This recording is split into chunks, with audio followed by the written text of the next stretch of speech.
stars were bowing in the night. His brothers heard the things he told them, and jealousy began to rise.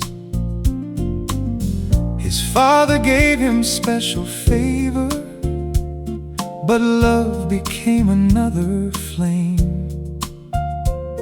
One day his brother saw him coming, and everything began to change.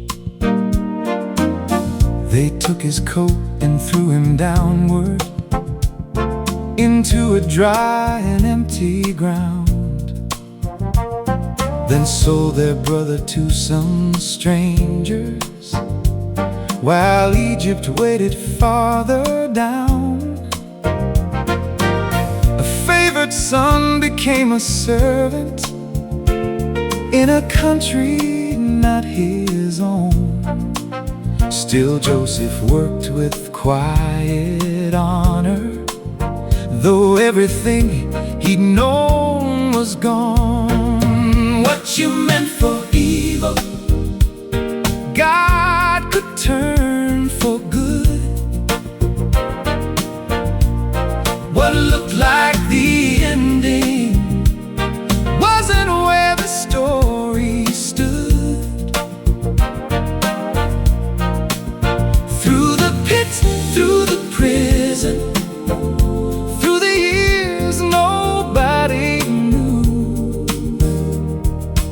What you meant for evil, God was working through.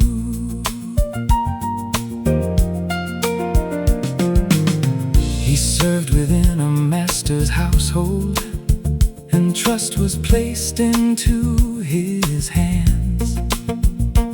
But when he would not choose dishonor, a lie would change his life again. They sent him down into a prison for a wrong he hadn't done. Still, even there he found God's favor, though deliverance did not come. He listened to the dreams of prisoners and told them what those dreams could mean. One man walked back into the palace, and Joseph waited to be seen. 2 more years went by in silence. Then Pharaoh woke disturbed one night.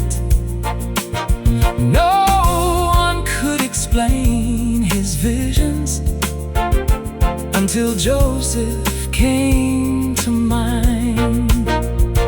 From the prison to the palace, Joseph stood before the king.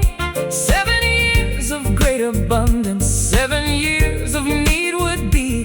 Pharaoh placed him over Egypt to prepare before the fall. The boy once sold for almost nothing, now stored the grain that fed them all. What you meant for evil, God could turn for good. What looked like the ending wasn't where the story stood. Through the pit, through the prison, through the years nobody knew. What you meant for evil, God was working through.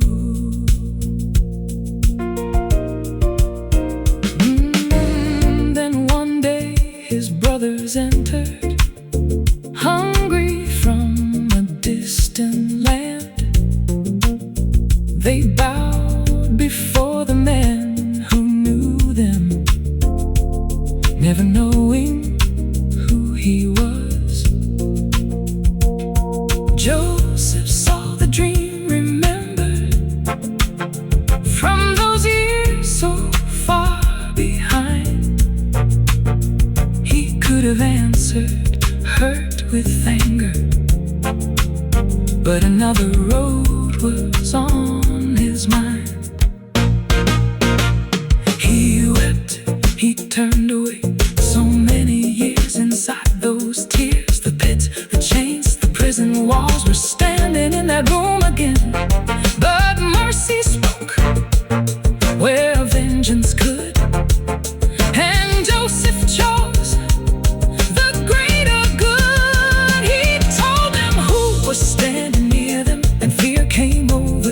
angry face. But Joseph did not seek repayment. He met their trembling hearts with grace. The family broken by betrayal found a table once again.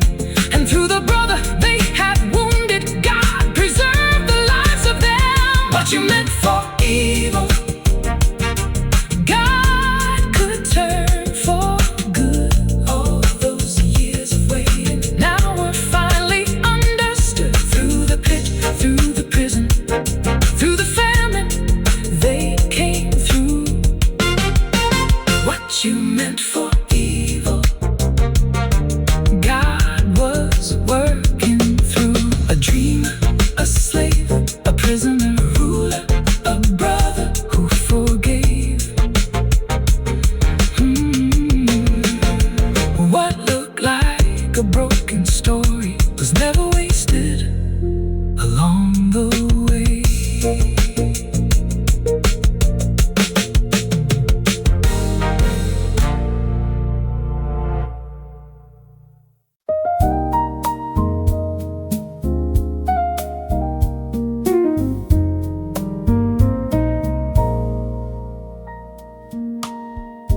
Job had fields and Job had family, more than he could ever need. He lived with honor in his homeland and walked with faith sincerely. Then one day the messengers came running. One by one they reached his door. Everything he'd built was taken, until there was almost nothing more. His children gone, his fortune vanished, and sickness settled on his skin. The man who once had lived in plenty sat among the dust again. His wife could see his devastation. His friends came down and shared his grief. For 7 days they sat beside him, without a word beneath the weight. Even if I lose it all, even when I don't know why, even when the heavens give no answer to my cry, I can bring my questions, I can bring my pain. Even if I lose it all, I'll call your name again. Then Job began to ask his questions. Why was he allowed to breathe? Why would suffering find the faithful? What was he supposed to believe? His friends began to offer answers, sure that someone must be wrong. If Job was suffering this deeply, surely he had caused it all. But Job knew life was not that simple, and grief could not be solved that way.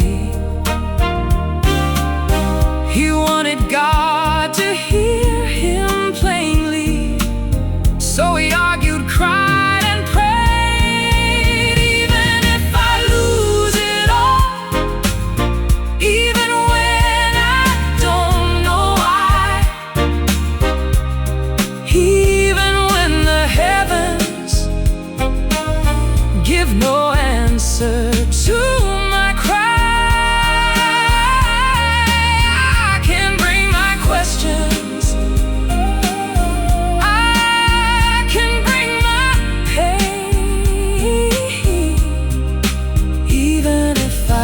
lose it all, I'll call your name again. Then from the storm a voice came near, not with the answer Job expected to hear.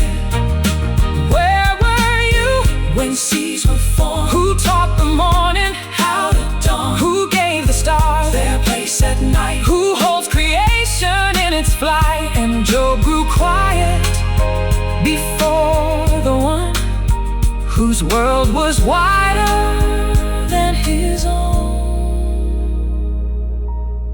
He never learned each hidden reason behind the losses he had known.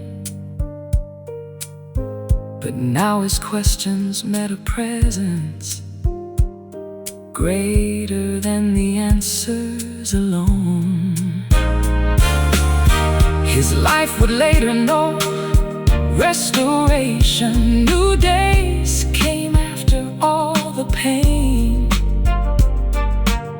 But what he found within the whirlwind was worth more than what he gained. Even if I lose it all, even when I cannot see, you are greater than the questions that are still inside of me. I can't bring my sorrow, I don't have to understand. Even if I lose it all, I am still within your hands. No easy answer, no simple line. A wounded man, a God divine. He asked, he cried, he stayed, and somewhere in the whirlwind, faith remained.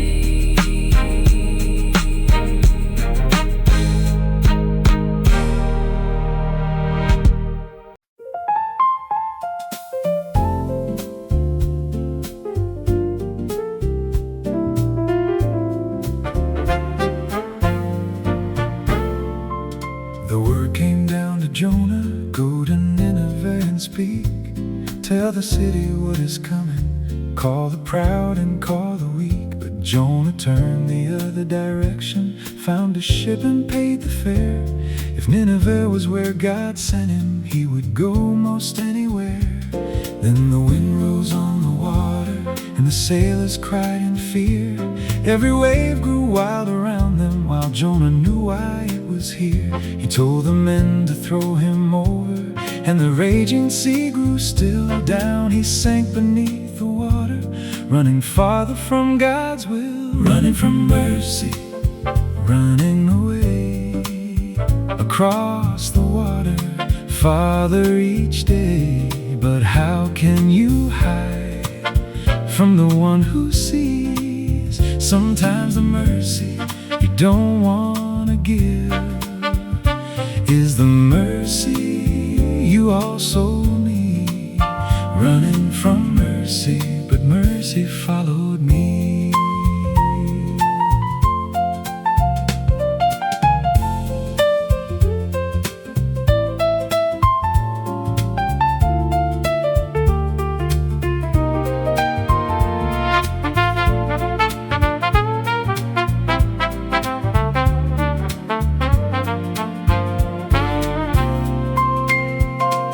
In the darkness of the water, a great fish swallowed him alive. 3 long days away from daylight, 3 long nights beneath the tide. There Jonah prayed from deep within, with nowhere left for him to run. And when his prayer had finally risen, he was brought back to the sun. Again the road led toward Nineveh. This time Jonah walked it through. He warned the city of the judgment, and the people heard the truth.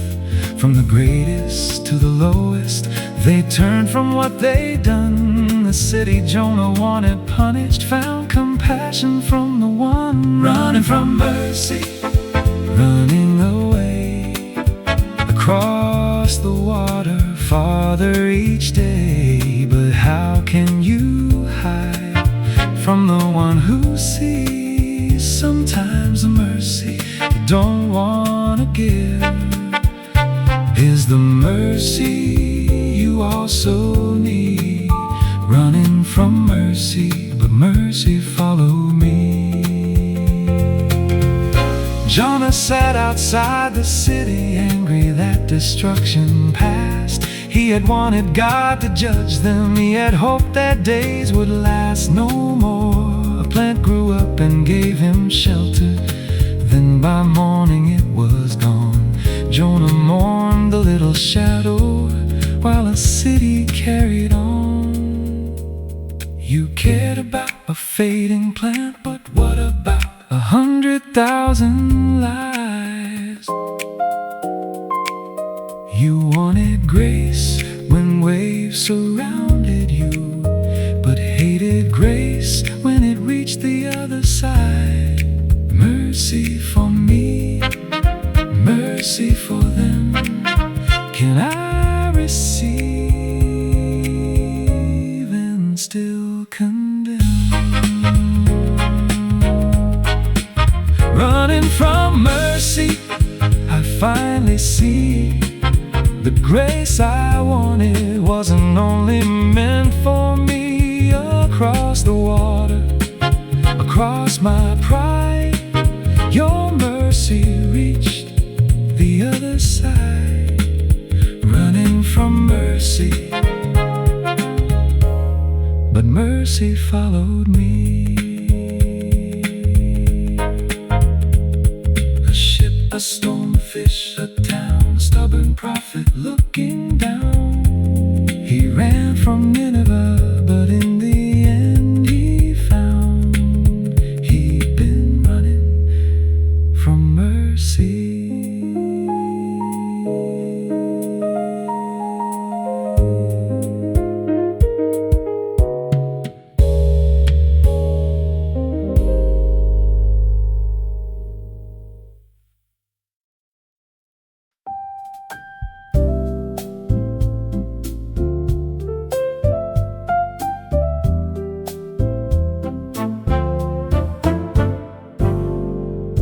Far from home beside the river, Ezekiel lived among the lost. Jerusalem was far behind them. Exile carried such a cost. Then the heavens opened over him, and visions filled his eyes.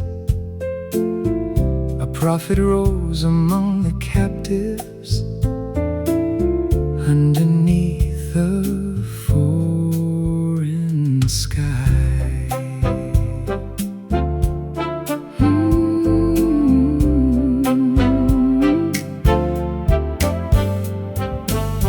He carried warnings to his people, hard words they did not want to hear.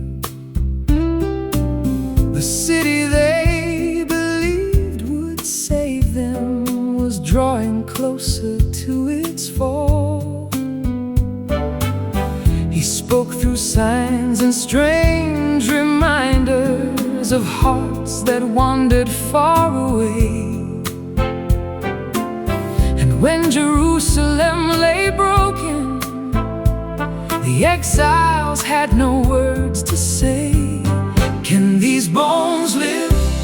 Can hope return? Can something rise from what has burned? When every dream is dry and gone, can breath come back? Can carry on? Can these bones live? Only you know.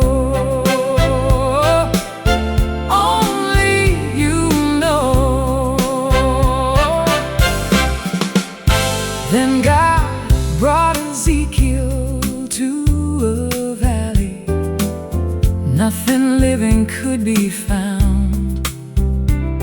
Dry bones stretched across the distance, scattered over all the ground. He walked among the silent remnants. There was no strength left inside. Then came the question in the valley: can these bones return to life? Ezekiel gave the only answer human eyes could never know. The one who brought him to the valley was the one to whom he'd go. Can these bones live? Can hope return?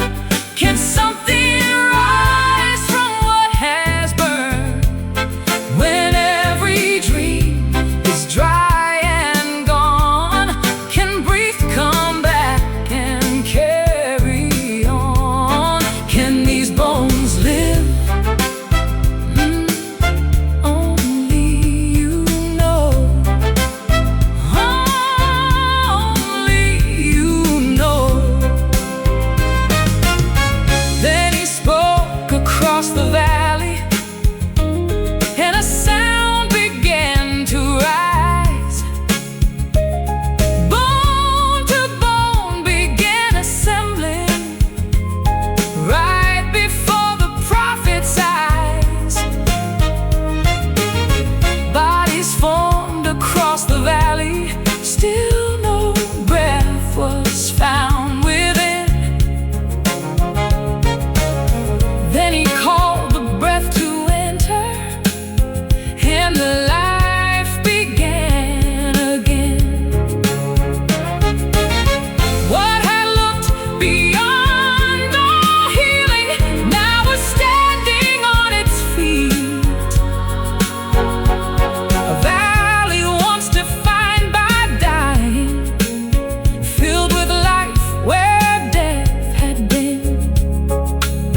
From every grave, from every loss, from every dream we thought was gone, you can breathe. Where we see death, you can make the dry bones stand. Not by power, not by chance, but by the breath that life began. Ezekiel spoke of restoration, of a heart no longer stone, of a scattered people gathered in a land becoming home. He saw a river bringing healing, flowing farther as it grew. Trees were rising by the water, everything becoming new. The prophet who had watched the ruins now could see beyond the pain. The God who met them in their exile would not leave them there unchanged. Yes, these bones can live, hope can return. Life can rise from what has burned. When every dream looks dry and gone, the breath of God can carry on. Yes, these bones can live. You alone know, you alone know, you alone know. A valley, a question, a voice, a breath, life appearing in the place of death, where we saw the end of everything. God asked, can these bones live?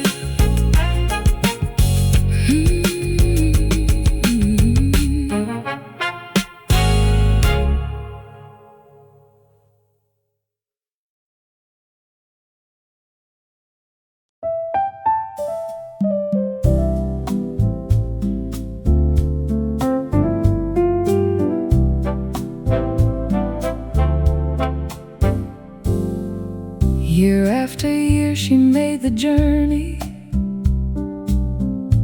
up to Shiloh with the rest. But Hannah carried something heavy, like a stone inside her chest. She watched the children all around her, while her own arms stayed the same, and words that others used to hurt her made the silence ache again. One day she slipped away from dinner and found a quiet place to pray. No voice was heard, her lips were moving. Tears said what she could not say. Eli watched her from a distance, thinking something wasn't right. But Hannah told him of her sorrow. She had poured it out that night. A prayer through tears, a hope through years, when no one else could hear my heart. I brought my sorrow, I brought my longing, every broken little part. And when I had no words remaining, you were listening all along. A prayer through tears was still a prayer, and somehow you heard it all. Then came a morning she remembered. A child was resting in her arms. She named the boy Samuel, a reminder God had heard. But Hannah had made a promise long before that joyful day. The child for whom she'd prayed so deeply, she would give back all the way. So when the boy was old enough, she brought him back to Shiloh. The answer she had held so closely, she released into God's care. She asked, she waited, she received, and then she gave. The gift she loved was never hers to hold forever anyway. And from the prayer of one heart breaking, a prophet's story would begin. Samuel grew before the Lord, and Hannah came from year to year. A little robe within her hands, for the son she still held dear. The woman once bowed down in sorrow, now lifted up a song of praise. Her empty arms had taught her something she would carry all her days. A prayer through tears, a hope through years. You heard what no one else could hear. Through every silence, through every waiting, you were closer than my fear. And even when the answer came, she placed it back into your hands. A prayer through tears became a song. She finally understood. A quiet room, a mother's tears, a whispered prayer through waiting years. Before a prophet heard God's call, his story started with a prayer.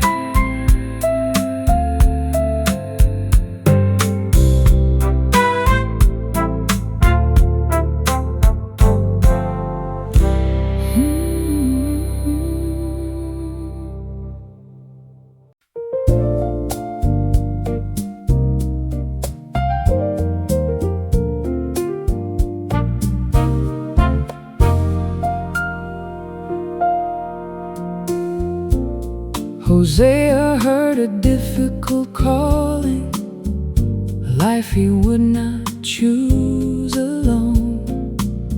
His marriage would become a picture of a love his people should have known. He took Gomer as his wife, and children filled their little home. But somewhere down the road she wandered, leaving faithfulness behind. Israel had done the same, chasing gods that could not save, taking every gift from heaven, then giving other gods the praise. So Hosea's wounded household became a message to the land. God was showing through his sorrow a love they did not understand. Love that wouldn't let go even when you ran. Love that kept remembering when you forgot again.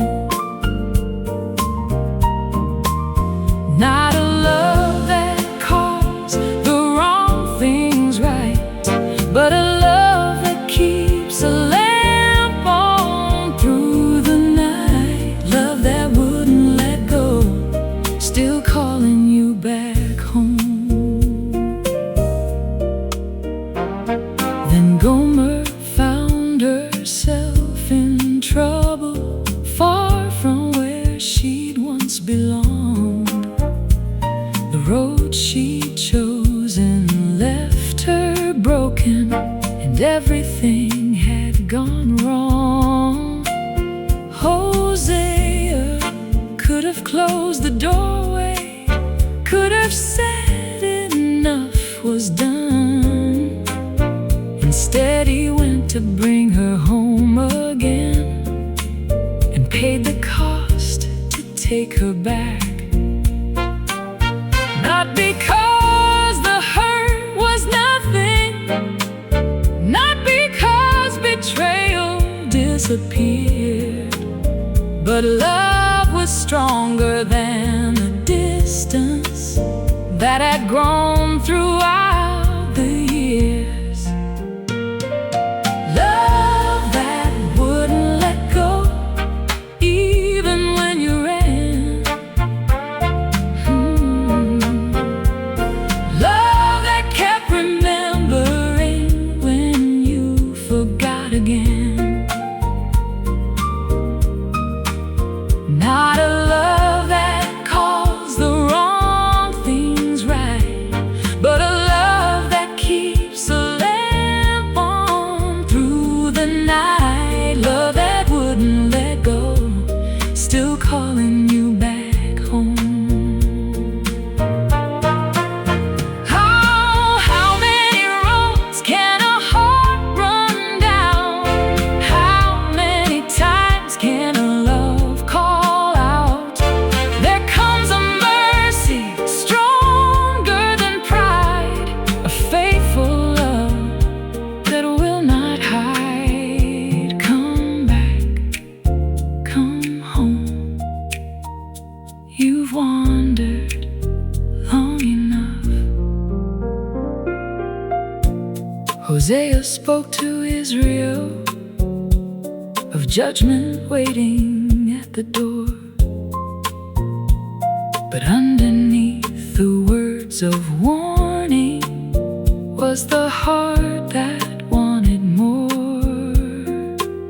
Not empty songs or hollow offerings, but hearts returning once again.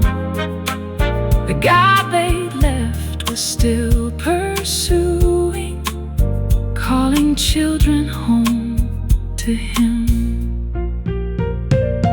Love that wouldn't let go even when they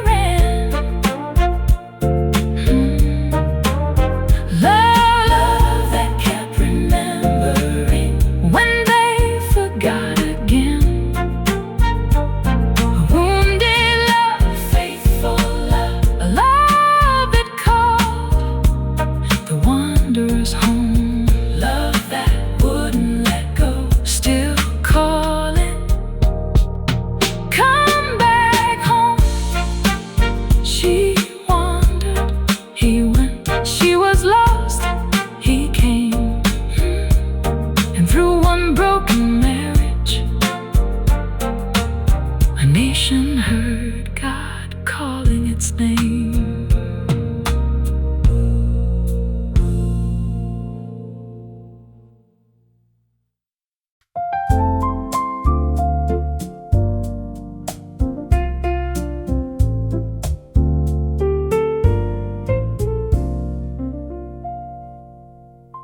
Elisha worked among the fields when Elijah passed his way.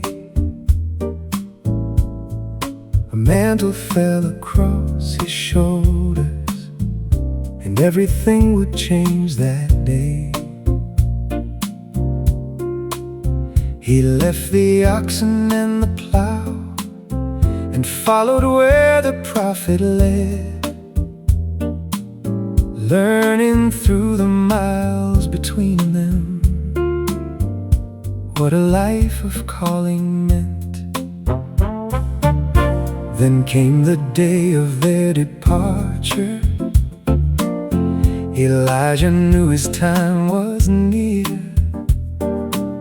Again he told Elisha, stay here.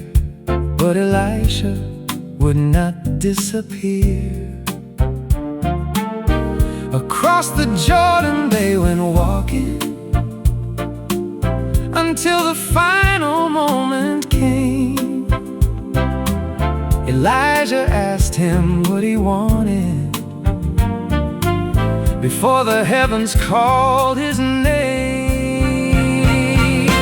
A double portion, not for glory, not to make the people know my name. A double portion for the journey, give me strength to carry on the flame. What you started, let it continue. When one season reaches its end, a double portion for the road that lies ahead. Then fire appeared between them, and Elijah rose from sight.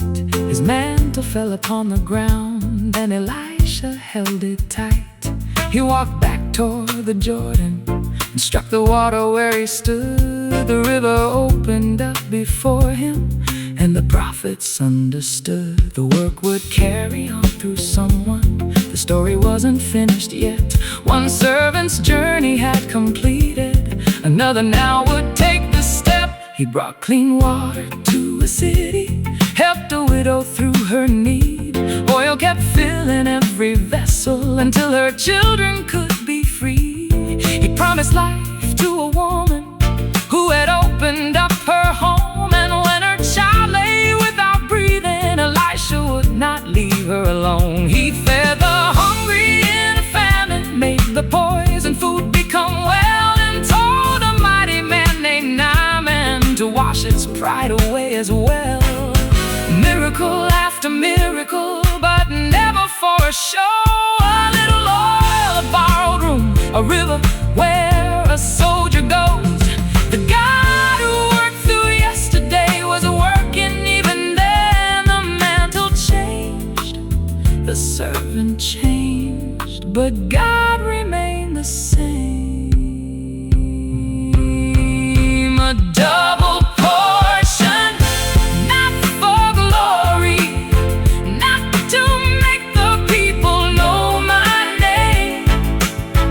A double portion for the journey, give me strength to carry on the flame. Well, what you started still continues long beyond one person's days. A double portion for the road, and grace enough to walk the way. A field, a mantle, a river parted wide. One prophet left, another stayed, and the work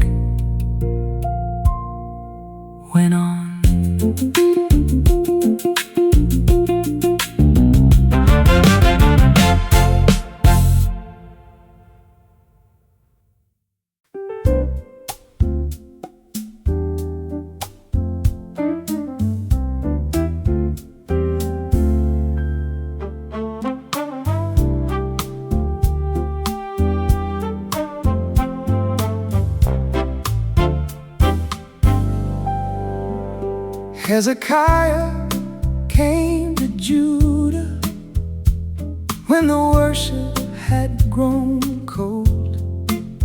He opened doors that had been shuttered and restored what had grown old.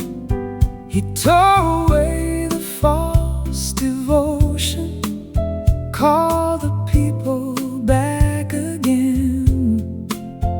A young king trying to lead Judah toward the God they left behind. But then Assyria came like thunder, taking cities one by one, until Jerusalem was standing, almost nowhere left to run. The enemy stood outside the city, speaking fear into the air. Do not trust the God you worship. No other gods have answered prayer. When the city was surrounded, when there seemed no way to go, when the voices at the doorway said that hope was all but gone, he took the fear, he took the letter, laid it down before the Lord. When the city was surrounded, he prayed.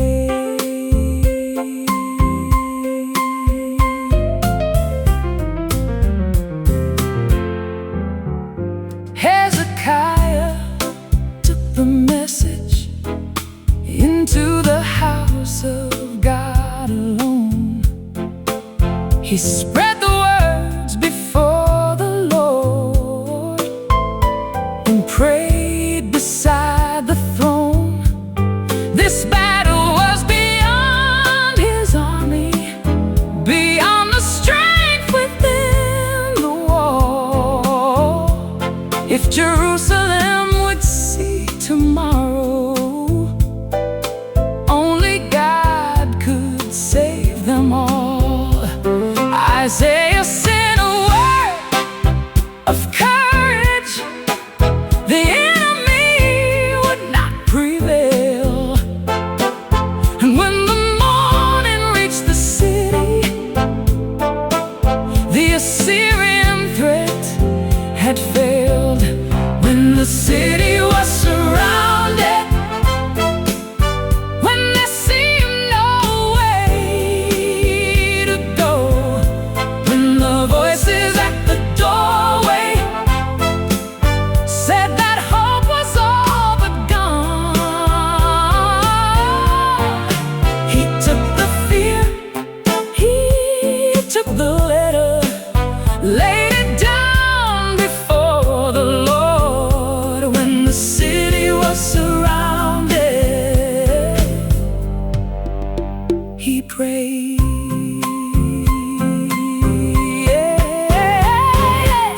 Years later came another battle, not an army, but it is breath.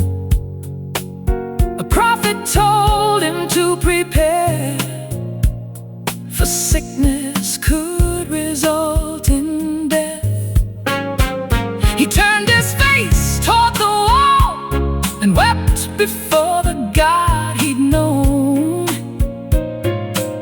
Before Isaiah left the courtyard, another answer had been shown. More years were added to his story, another mercy, another day.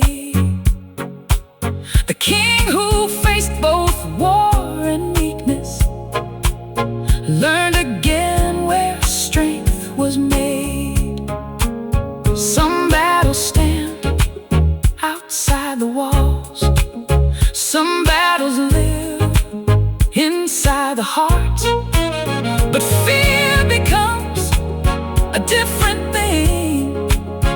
When prayer is where the battle starts, when the city was surrounded, when his own strength wasn't enough, when the army stood outside him, when the sickness came within, he took the fear, he took the sorrow, laid it down before the Lord, when there was nowhere else to turn. He prayed, a letter on the floor, a face against the wall, a king without an answer, calling on the God above it all.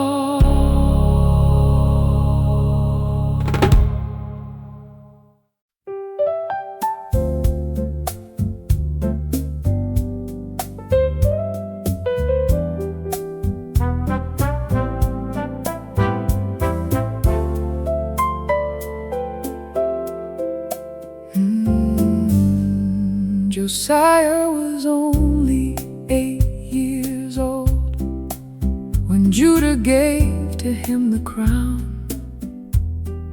A child became the king of people who had wandered far away. Years passed and he began to seek the God his fathers once had known. He tore the idols from the country and turned his heart toward home. Then while repairing the temple,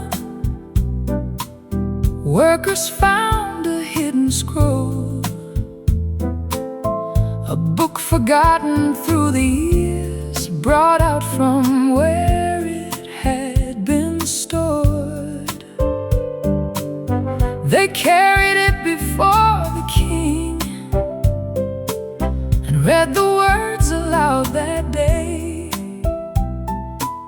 Josiah heard what had been written and knew how far they'd gone away. Back to the word, back to the truth, back to the voice we once forgot. Open the pages, open our hearts, show us the road back to where we belong. When we have wandered, when we have lost our way, back to the word and start again.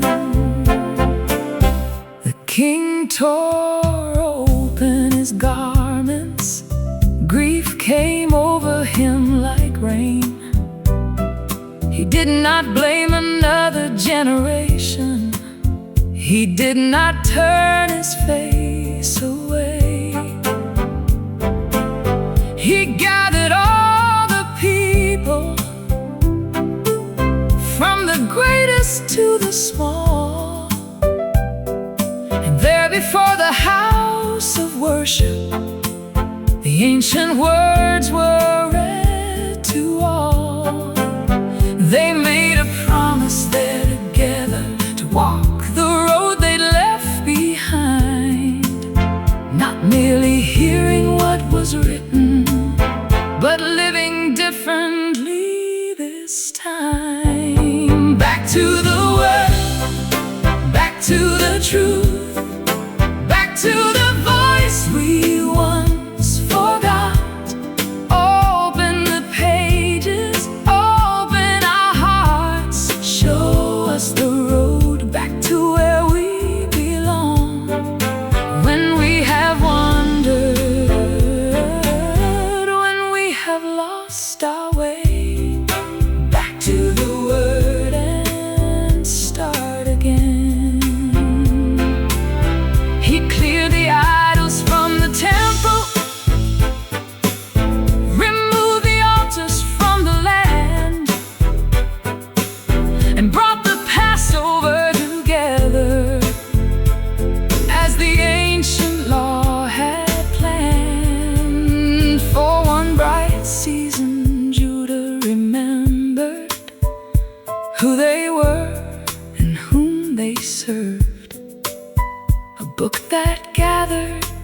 lost in darkness had awakened hearts again. Sometimes revival doesn't start with noise.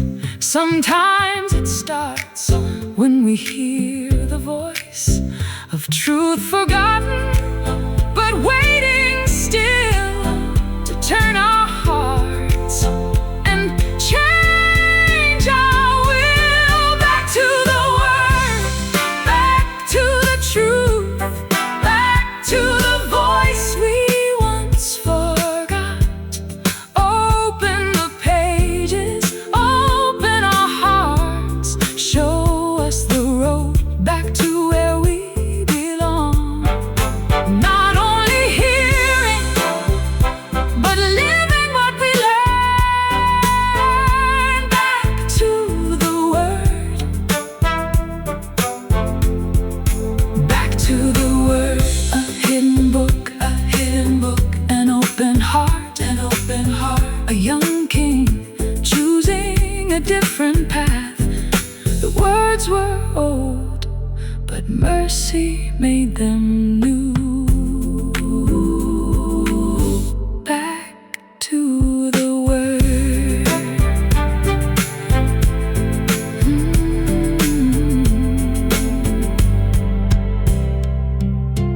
Back to the word.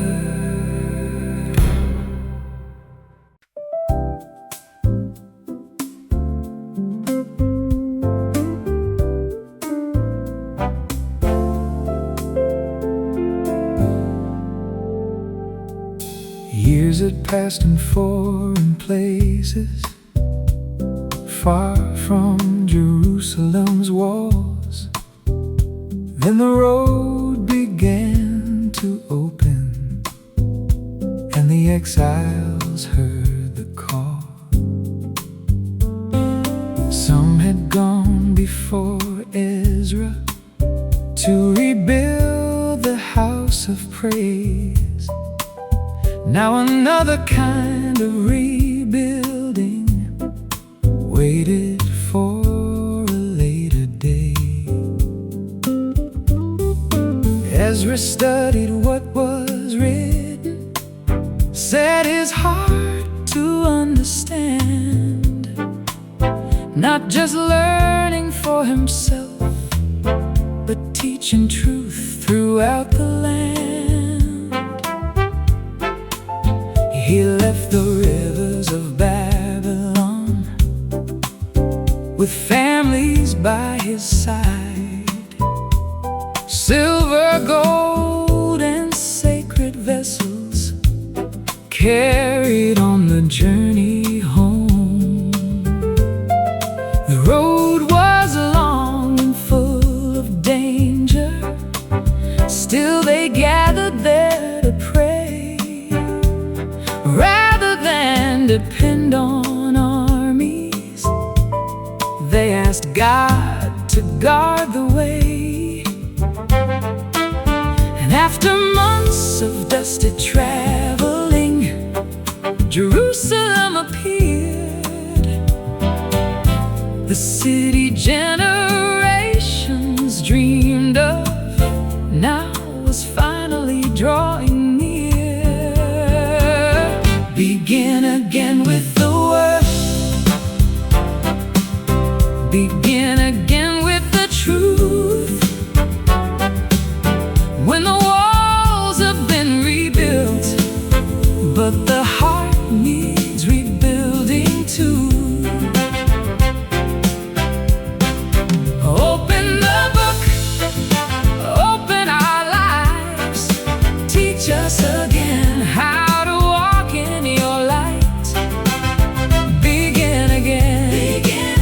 with the word.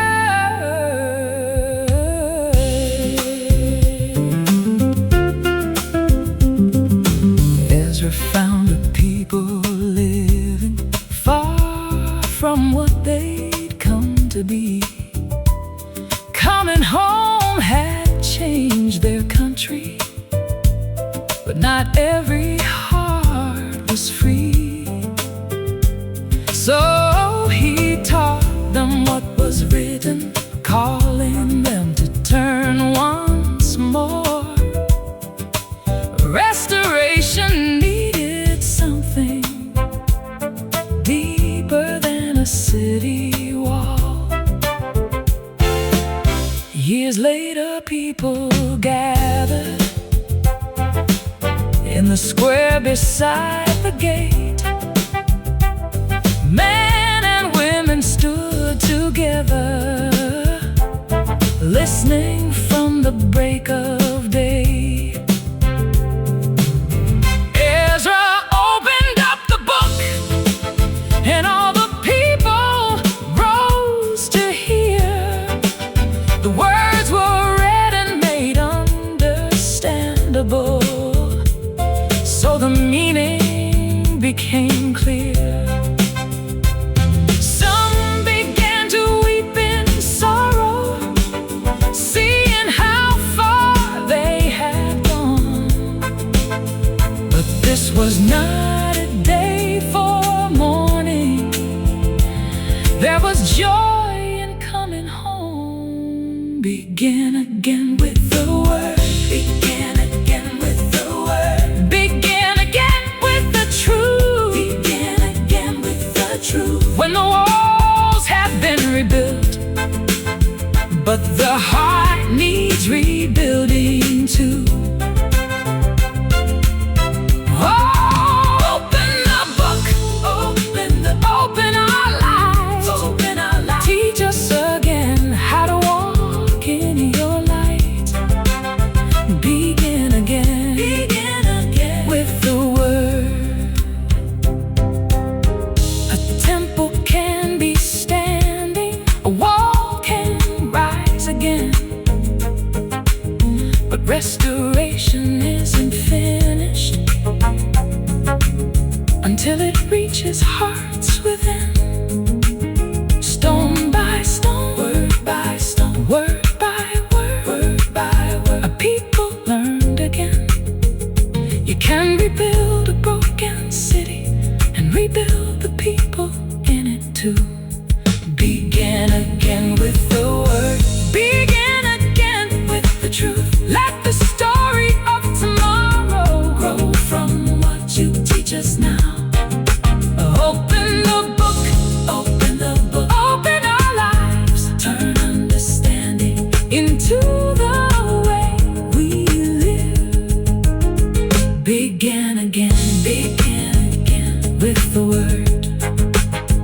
They came back home, they built again, then opened up the book again. A restored city, a listening crowd, and the word was living among them now.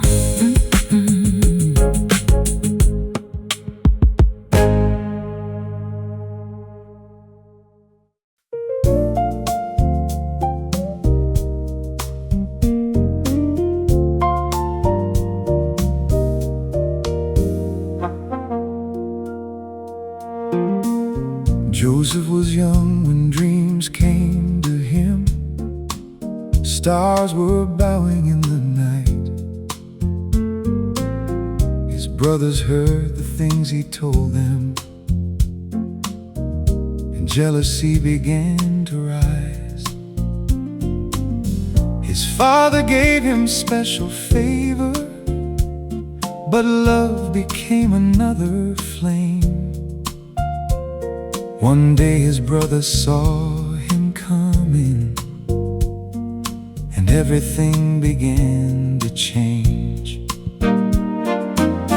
They took his coat and threw him downward into a dry and empty ground, then sold their brother to some strangers, while Egypt waited farther down.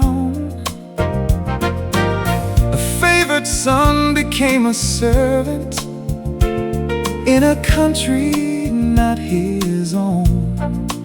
Still Joseph worked with quiet honor, though everything he'd known was gone. What you meant for evil, God could turn for good.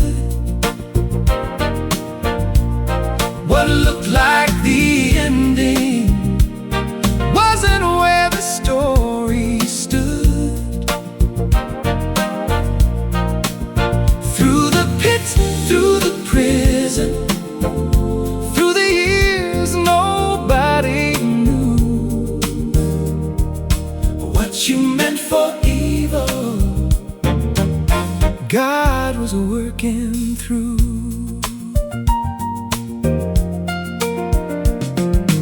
He served within a master's household, and trust was placed into his hands. But when he would not choose dishonor, a lie would change his life again. They sent him down into a prison for a wrong he hadn't done. Still, even there, he found God's favor, though deliverance did not come. He listened to the dreams of prisoners and told them what those dreams could mean. One man walked back into the palace, and Joseph waited to be seen. 2 more years went by in silence. Then Pharaoh woke disturbed one night. No one could explain his visions until Joseph came to mind. From the prison to the palace, Joseph stood before the king. 7 years of great abundance, 7 years of need would be. Pharaoh placed him over Egypt to prepare before the fall. The boy once sold for almost nothing, now stored the grain that fed them all. What you meant for evil, God could turn for good. What looked like the ending wasn't where the story stood. Through the pit, through the prison, through the years, nobody knew what you meant for evil, God was working through.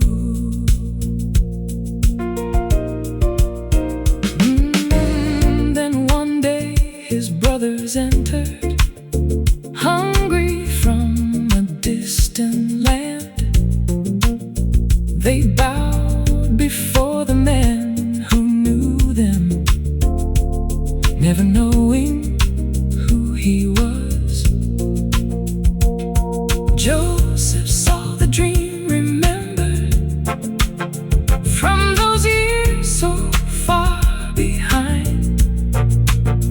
He could have answered, hurt with anger, but another road was on his mind. He wept, he turned away. So many years inside those tears, the pit, the chains, the prison walls were standing in that room again.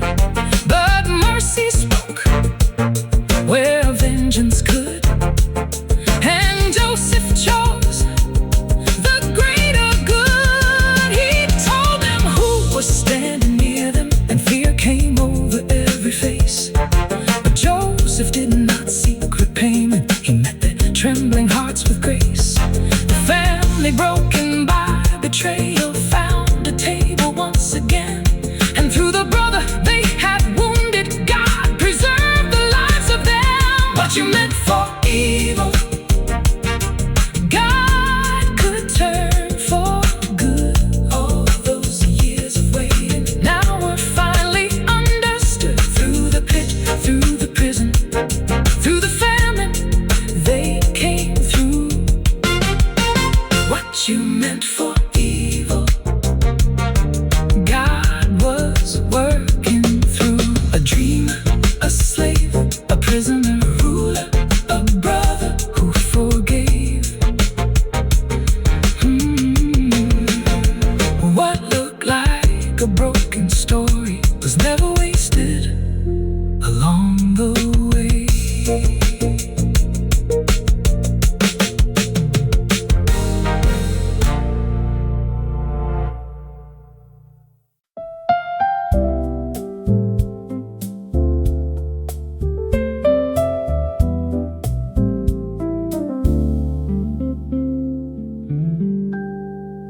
Job had fields and Job had family, more than he could ever need. He lived with honor in his homeland and walked with faith sincerely. Then one day the messengers came running. One by one they reached his door. Everything he'd built was taken, until there was almost nothing more. His children gone, his fortune vanished, then sickness settled on his skin. The man who once had lived in plenty sat among the dust again. His wife could see his devastation. His friends came down and shared his grief. For 7 days they sat beside him, without a word beneath the weight. Even if I lose it all, even when I don't know why, even when the heavens give no answer to my cry, I can bring my questions, I can bring my pain. Even if I lose it all, I'll call your name again. Then Job began to ask his questions. Why was he allowed to breathe? Why would suffering find the faithful? What was he supposed to believe? His friends began to offer answers, sure that someone must be wrong. If Job was suffering this deeply, surely he had caused it all. But Job knew life was not that simple, and grief could not be solved that way.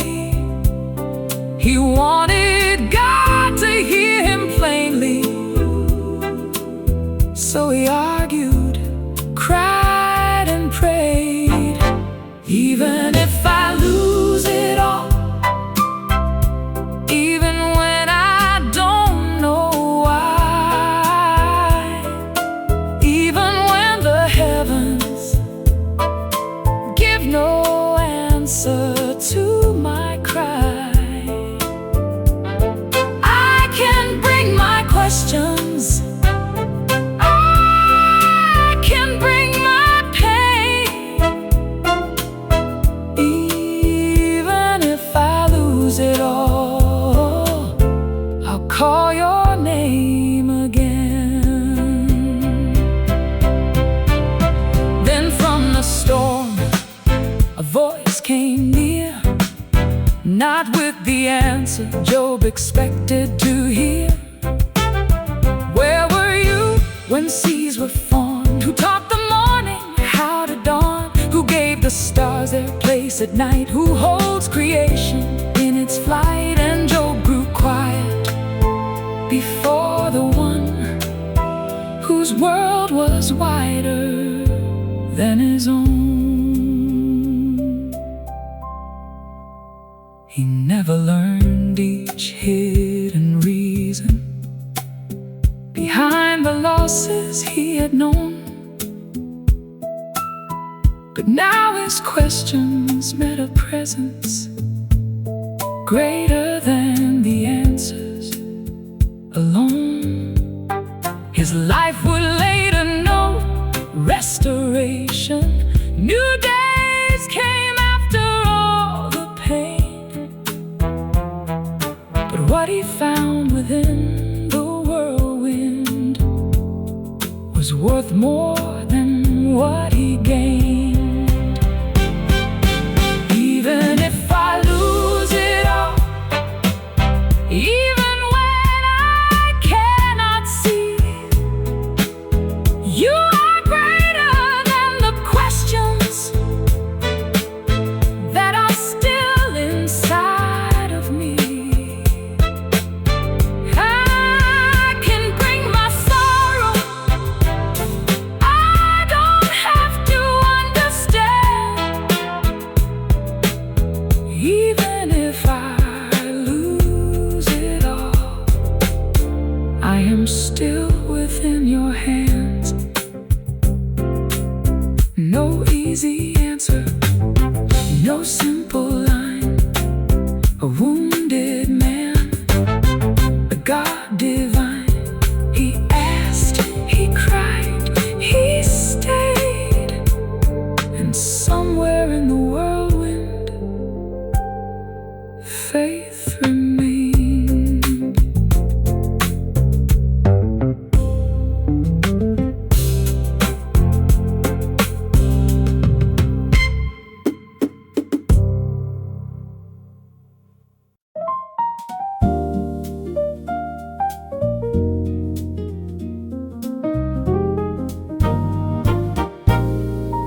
The word came down to Jonah, go to Nineveh and speak. Tell the city what is coming, call the proud and call the weak. But Jonah turned the other direction, found a ship and paid the fare. If Nineveh was where God sent him, he would go most anywhere. Then the wind rose on the water, and the sailors cried in fear. Every wave grew wild around them, while Jonah knew why it was here.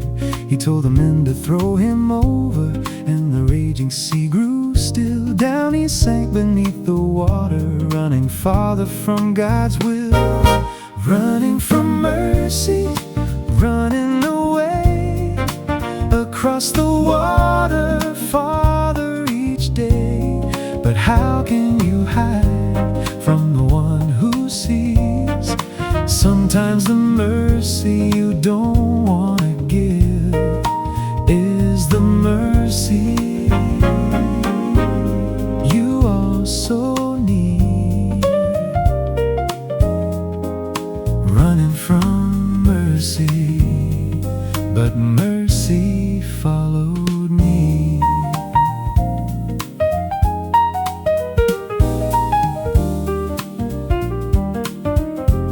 In the darkness of the water, a great fish swallowed him alive. 3 long days away from daylight, 3 long nights beneath the tide. The Jonah prayed from deep within it, with nowhere left for him to run. And when his prayer had finally risen, he was brought back to the sun. Again the road led toward Nineveh. This time Jonah walked it through. He warned the city of the judgment, and the people heard the truth.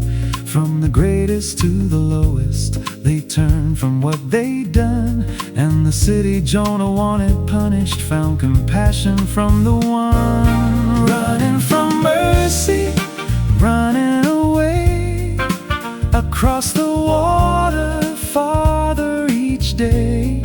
But how can you hide from the one who sees? Sometimes a mercy you don't want to give is the mercy you also need. Running from mercy, but mercy followed me.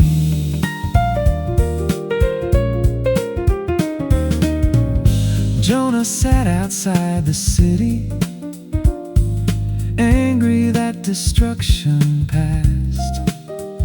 He had wanted God to judge them. He had hoped their days would last no more. A plant grew up and gave him shelter. Then by morning it was gone. Jonah mourned the little shadow while the city carried on. You cared about a fading plant, but what about 100,000 lives? You wanted grace when waves surrounded you, but hated grace when it reached the other side. Mercy for me, mercy for them. Can I receive and still condemn? Running from mercy, I finally see the grace I wanted wasn't only meant for me. Across the water, across my pride, your mercy reached the other side. Running from mercy, but mercy followed me. A ship, a storm, a fish, a town, a stubborn prophet looking down. He ran from Nineveh, but in the end he found he'd been running from mercy.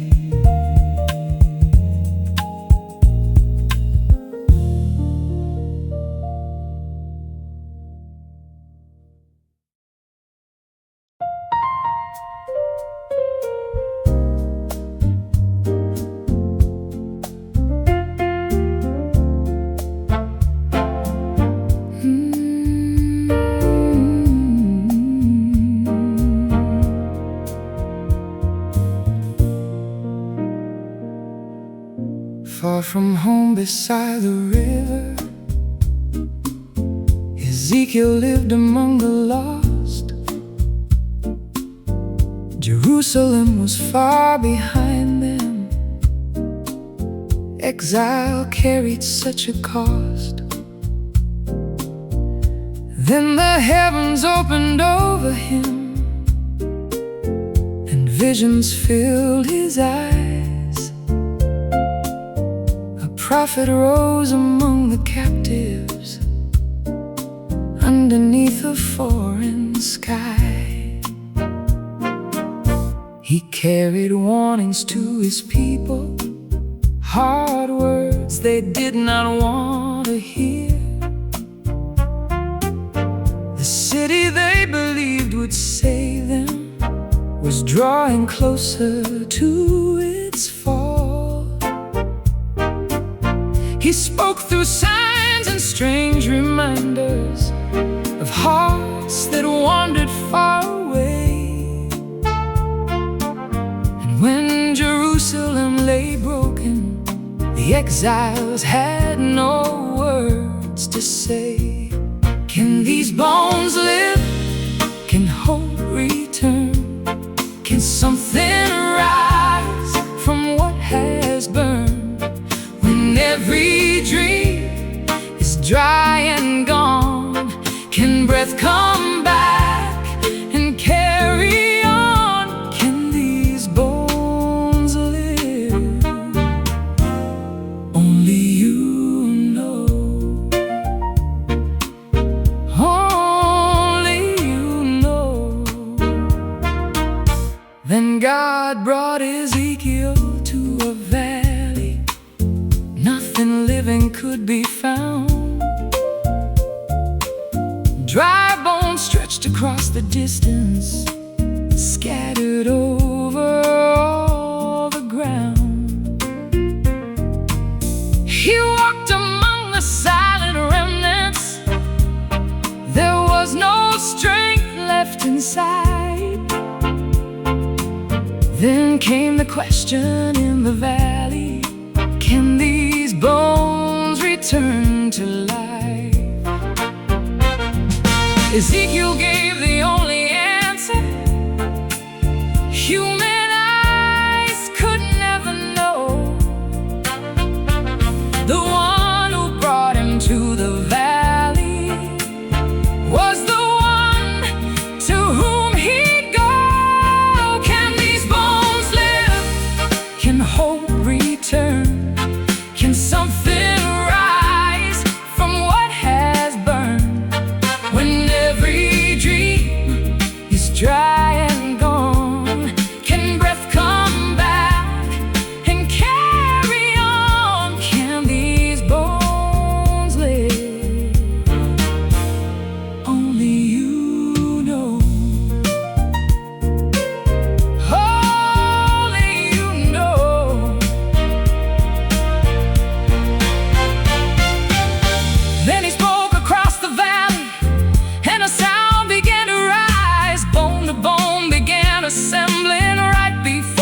prophet's eyes. Bodies formed across the valley, still no breath was found within. Then he called the breath to enter, and the life began again. What had looked beyond all healing now was standing on its feet. A valley once defined by dying, filled with life where death had been. From every grave, from every loss, from every dream we thought was gone, you can breathe where we see death. You can make the dry bones stand, not by power, not by chance, but by the breath that life began. Ezekiel spoke of restoration, of a heart no longer stone, of a scattered people gathered and a land becoming home. He saw a river bringing healing, flowing farther as it grew. Trees were rising by the water, everything becoming new. The prophet who had watched the ruins now could see beyond the pain. The God who met them in their exile would not leave them there unchanged. Yes, these bones can live, hope can return, life can rise from what has burned. When every dream looks dry and gone, the breath of God can carry on. Yes, these bones can live. You alone know, you alone know. A valley, a question, a voice, a breath, life appearing in the place of death, where we saw the end of everything. God asked, can these bones live?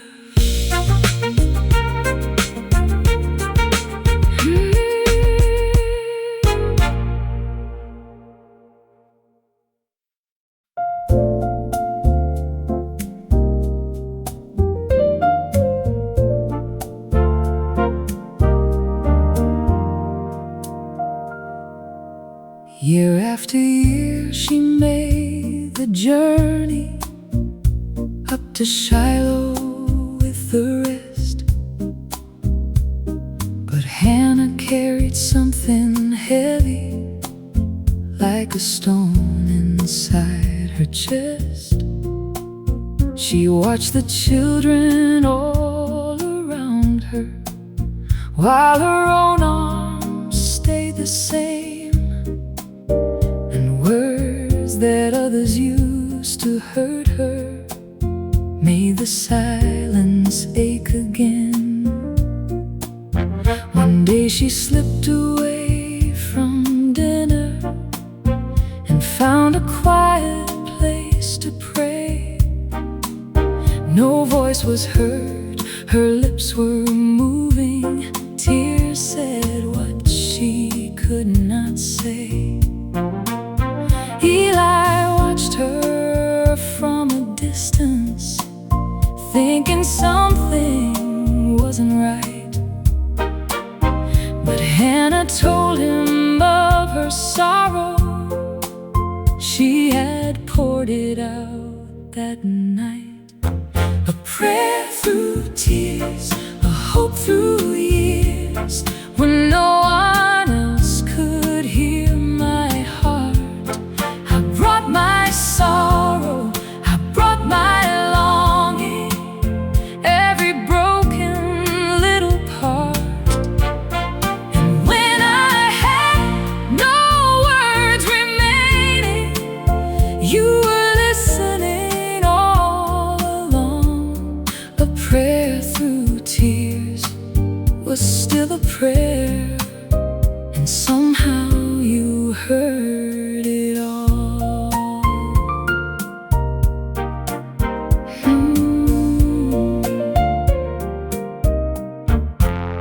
Then came a morning, she remembered a child was resting in her arms.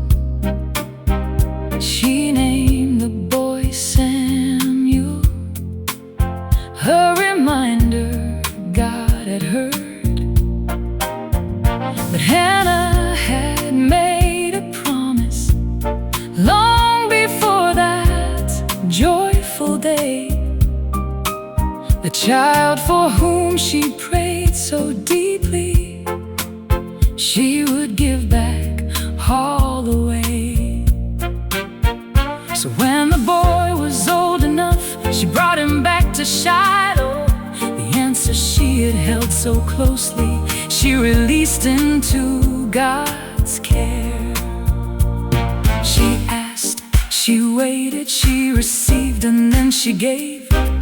The gift she loved was never hers to hold forever anyway. And from the prayer, one heart breaking, a prophet's story would begin. Samuel grew before the Lord, and Hannah came from year to year. A little robe within her hands, for the son she still held dear. The woman once bowed down in sorrow, now lifted up a song of praise. Her empty arms had taught her something she would carry all her days. A prayer through tears, a hope through years. You heard what no one else could hear. Through every silence, through every waiting, you were closer than my fear. And even when the answer came, she placed it back into your hands. A prayer through tears became a song. She finally understood. A quiet room, a mother's tears, a whispered prayer through waiting years. Before a prophet heard God's call, his story started with a prayer.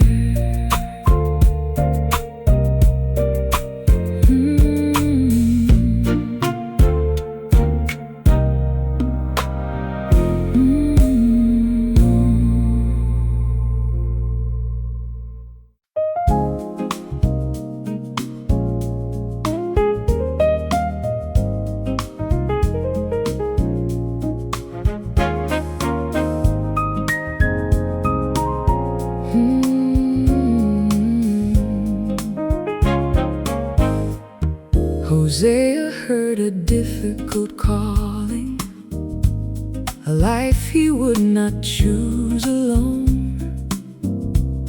His marriage would become a picture of a love his people should have known.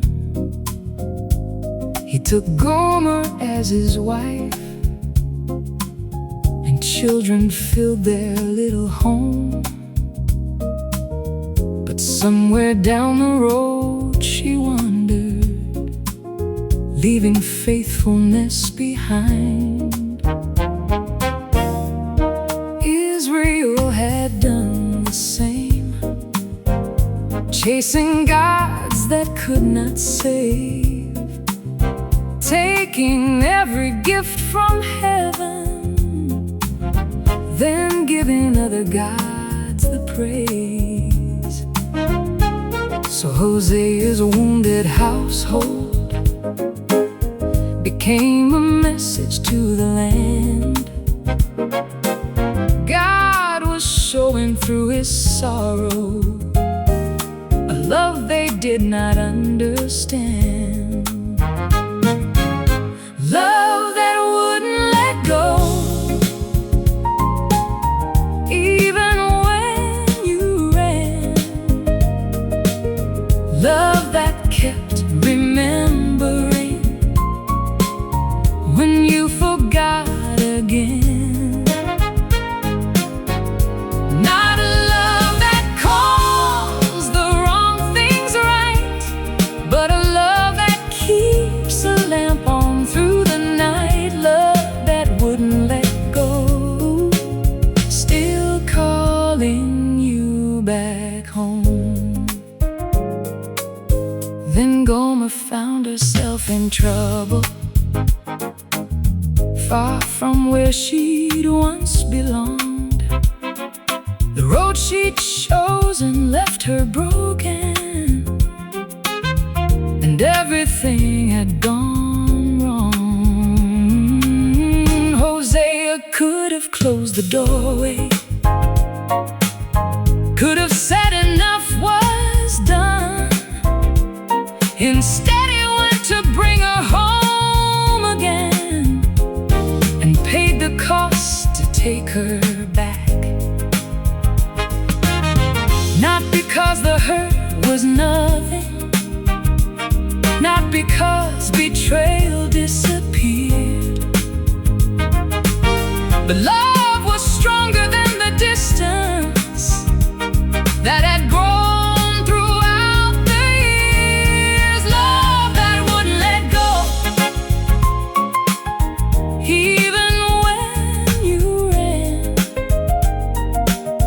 Love that kept remembering when you forgot again.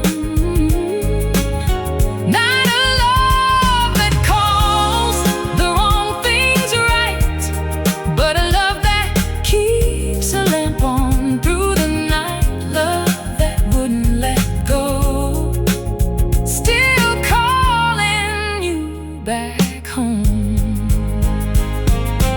How many roads can a heart run down? How many times can a love call out? There comes a mercy stronger than pride, a faithful love that will not hide. Come back, come home, you've wandered long enough. Hosea spoke to Israel of judgment waiting at the door, but underneath the words of warning was the heart that wanted more. Not empty songs or hollow offerings, but hearts returning once again. The God they left was still pursuing, calling children home to him. Love that wouldn't let go, even when they ran. Love that kept remembering when they forgot again. A wounded love, a faithful love, a love that called the wanderers home. Love that wouldn't let go, still calling, come back home. She wandered, he went, she was lost, he came, and through one broken marriage a nation heard God calling its name.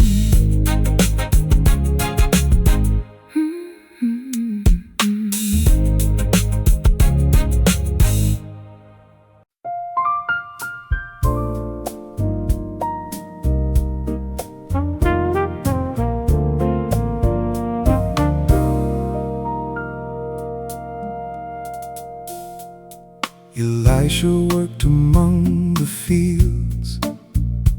When Elijah passed his way, a mantle fell across his shoulders, and everything would change that day. He left the oxen and the plow and followed where the prophet led, learning through the miles between them what a life of calling meant. Then came the day of their departure. Elijah knew his time was near. Again he told Elisha, stay here. But Elisha would not disappear. Across the Jordan they went walking until the final moment came. Elijah asked him what he wanted before the heavens called his name. A double portion, not for glory, not to make the people know my name. A double portion for the journey, give me strength to carry on the flame. What you started, let it continue. When one season reaches its end, a double portion for the road that lies ahead. Then fire appeared between them, and Elijah rose from sight. His mantle fell upon the ground, and Elisha held it tight. He walked back toward the Jordan and struck the water where he stood. The river opened up before him, and the prophets understood. The work would carry on through someone. The story wasn't finished yet. One servant's journey had completed. Another now would take the step. He brought clean water to a city, helped a widow through her need. Oil kept filling every vessel until her children could be free. He promised life to a woman who had opened up her home. And when her child lay without breathing, Elisha would not leave her alone. He fed the hungry in a famine, made the poison food become well, and told a mighty man named Naaman to wash his pride away as well. Miracle after miracle, but never for a show. A little oil, a borrowed room, a river where a soldier goes. The God who worked through yesterday was working even then. The mantle changed, the servant changed, but God remained the same. A double portion, not for glory, not to make the people know my name. A double portion for the journey, give me strength to carry on the flame. What you started still continues long beyond one person's days. A double portion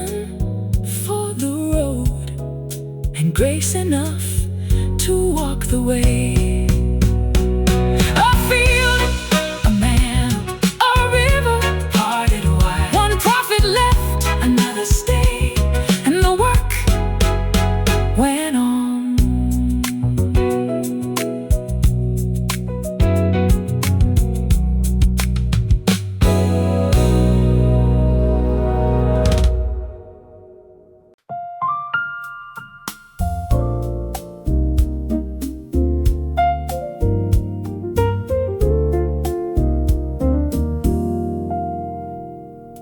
Josiah was only 8 years old when Judah gave to him the crown. The child became the king of people who had wandered far away. Years passed and he began to seek the God his fathers once had known. He tore the idols from the country and turned his heart toward home. Then while repairing the temple, workers found a hidden scroll, a book forgotten through the years, brought out from where it had been stored. They carried it before the king and read the words aloud that day. Josiah heard what had been written and knew how far they'd gone away. Back to the word, back to the truth, back to the voice we once forgot.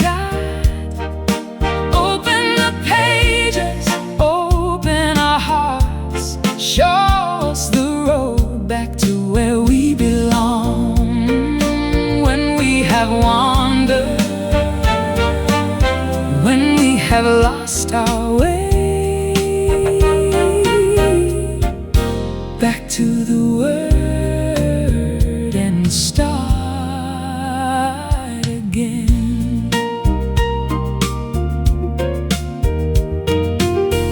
The king tore open his garments, grief came over him like rain.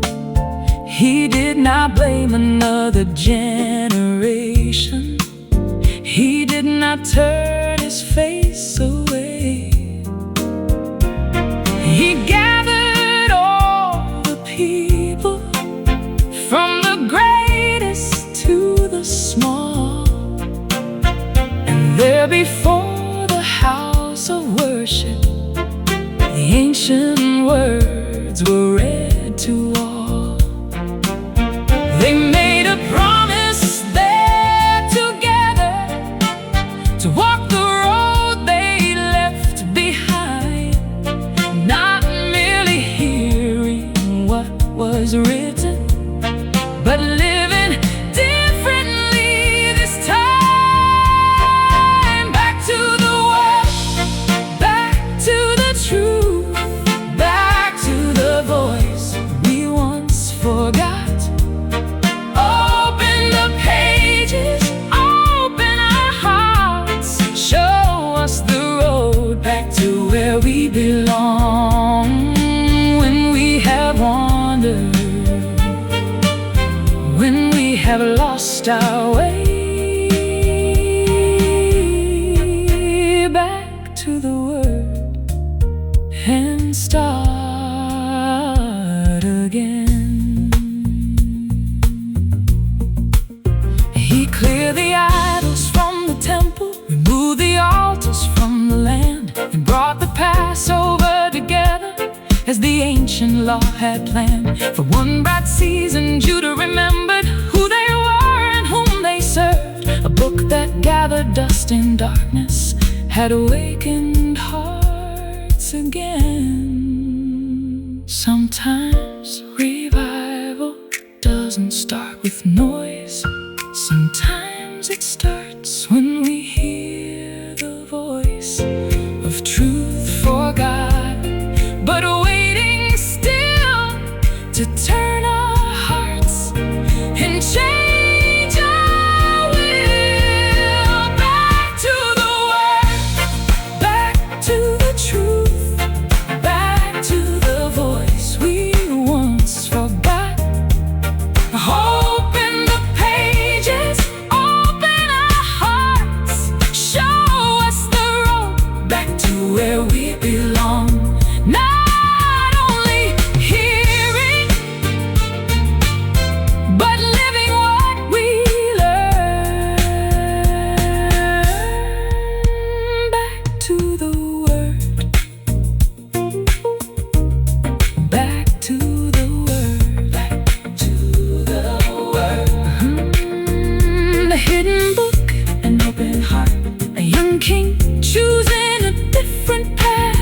But mercy made them new. Back to the Word.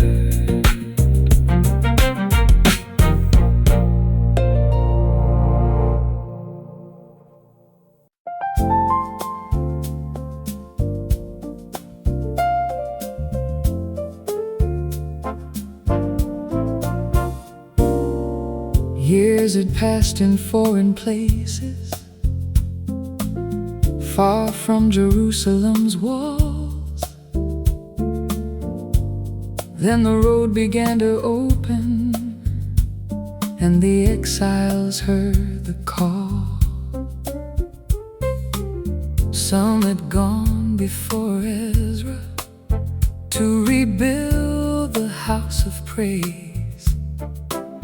Now another kind of rebuilding waited for a later day. Ezra studied what was written, set his heart to understand, not just learning for himself, but teaching truth throughout the land. He left the rivers of Babylon with families by his side, silver, gold, and sacred vessels carried on the journey home. The road was long and full of danger, still they gathered there to pray.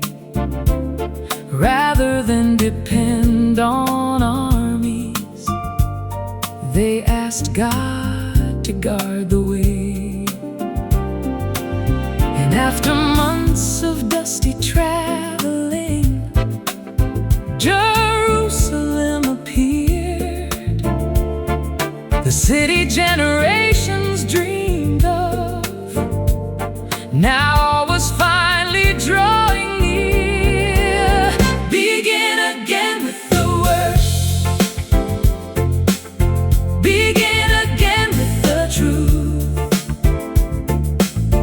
When the walls have been rebuilt, but the heart needs rebuilding too.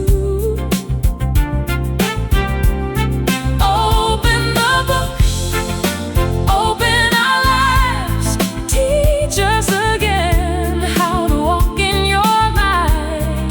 Begin again with the Word.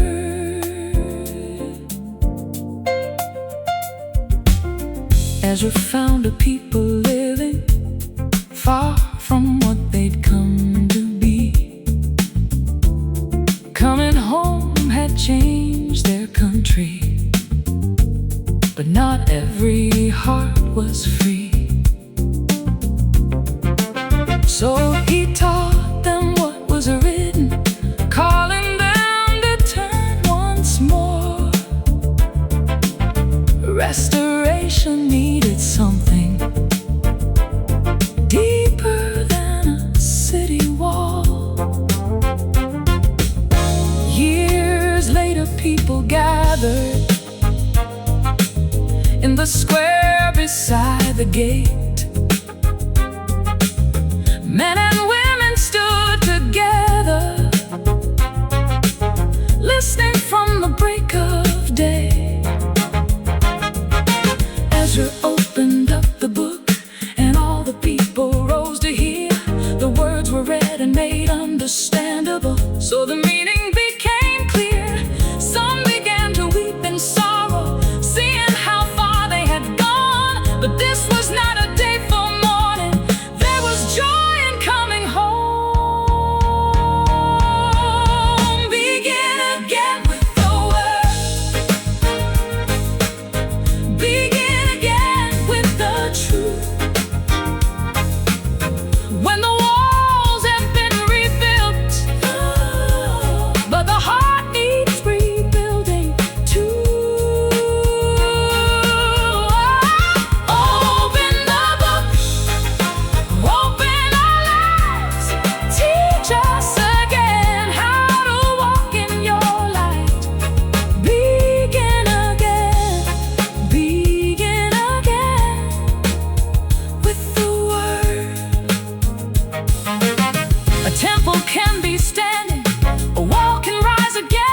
But restoration isn't finished until it reaches hearts within. Stone by stone, word by word, a people learned again. You can rebuild a broken city and rebuild the people in it too. Begin again with the word. Begin again with the word. Begin again with the truth. Let the story of tomorrow grow from what you teach us now. Open the book, open the book, open our lives. Turn understanding into the way we live. Begin again. Begin again. And with the word they came back home. They built again. And then opened up the book again. A restored city, a listening crowd. And the word was living among them now.